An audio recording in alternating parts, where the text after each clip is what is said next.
से तुझको देखा चढ़ा है बुखार है, तेरा ही जुनू सर पे सवार है। बॉडी तेरी बटर हेयर स्किन है, मेरे लिए बोलो क्या सिग्नल ग्रीन है। दिलावा के खाली बाटे रूम, मन करे फोटो ली चूम चूम कके झूम झूम कके झूम झूम कके झूम झूम कके झूम हो कके झूम झूम कके झूम झूम कके झूम झूम कके झूम।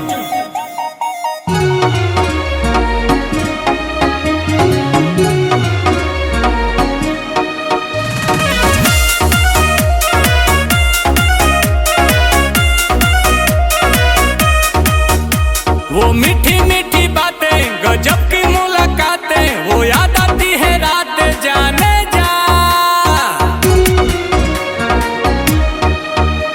अब तू ही दिलो जा में धरती और आसमां में, अकेली तू जहां में जाने जा जाने जा। आंखों में तेरे जादू, कहो तो सितारे तोड़ ला दू।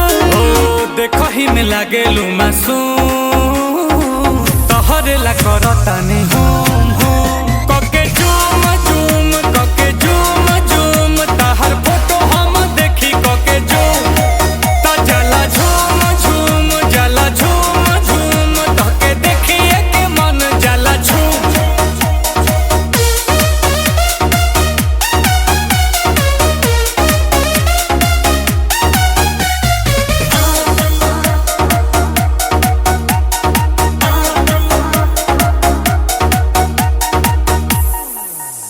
तू ही मेरी कहानी, तुझ में ही जिंदगानी, इस प्यासे की हो पानी जाने जा।